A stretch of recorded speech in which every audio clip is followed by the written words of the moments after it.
Hello everyone, তোমরা সবাই কেমন আছো? আজকের ব্লগটা স্টার্ট করছি মাটির থালা বাটি। তোমরা দেখতেই পাচ্ছ, এটা দিয়ে তৈরি হবে জামাই ষষ্ঠীর থালা। তো এখানে মিষ্টির যে থালাটা, সেটাতে শুভ জামাই ষষ্ঠী লেখা হয়েছে। এটা উল্টো করে দেখাচ্ছে আসলে ক্যামেরাতে। তো এই থালা বাটিটা অ্যাকচুয়ালি আমি রেডি করছি আমার বরের জন্য। ওকে ষষ্ঠীতে এটাতে খেতে দিব, তাই ওর খুব ইচ্ছা ছিল যে ওকে মাটির থালাবাটিতে যাতে সাজিয়ে গুছিয়ে খেতে দেওয়া হয়, কারণ আমি মানে থালাবাটিতে একটু কলকার ডিজাইন করি।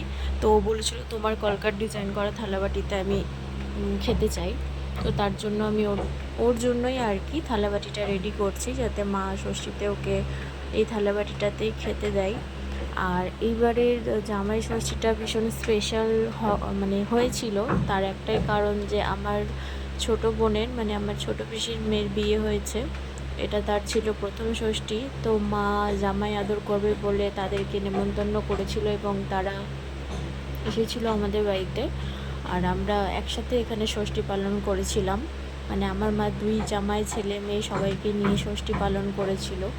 তো তোমরা এখানে দেখতে পাচ্ছ আমি এখানে কাজটা শুরু করেছি থালাটাতে ডিজাইন করা। এটা আমার প্রথমে মনে হয়েছিল পদ্ম দিয়েই ডিজাইন করব, ওই জন্য হালকা করে পদ্ম করছিলাম ইয়েলো কালারে। আর থালাটা একান্তই গ্রিন কালার, আমার নিজের ইচ্ছাতেই তৈরি করা। আর এখানে মোটামুটি সব কটাই কালার করা হয়ে গেছে, শুধু ডিজাইন তুলেছিলাম থালাটাতেই, বাকি আর কোনো কিছুতে ডিজাইন তোলা হয়নি। কারণ প্রচুর চাপে ছিলাম, বাজার প্লাস আমার শরীরও একটু খারাপ ছিল। তো দেখো তোমরা থালার ডিজাইনটা কেমন হয়েছে। নেক্সট টাইম আরও অন্য কোনো থালা তোমাদের সাথে শেয়ার করব। বাট ষষ্ঠীর থালাটা আমি এইরকমই নর্মাল ডিজাইন রেখেছিলাম, তার সাথে হালকা একটু কাজ করেছিলাম। তো তোমাদের সাথে সেটাও শেয়ার করা হয়নি, সেই ছবিটা আমি পোস্ট করব খুব তাড়াতাড়ি। আর এটা ছিল আমার ষষ্ঠীর সকালের লুক। এর মধ্যেই আমরা চলে গেছিলাম বটতলায়, বটগাছতলার নিচে আর কি, যেখানে আমাদের পুজোটা করা হবে। এখানে মা পুজো করছিল, ঠাকুর মশাই সবার নাম গোত্র ধরে পুজোটা করেছিল।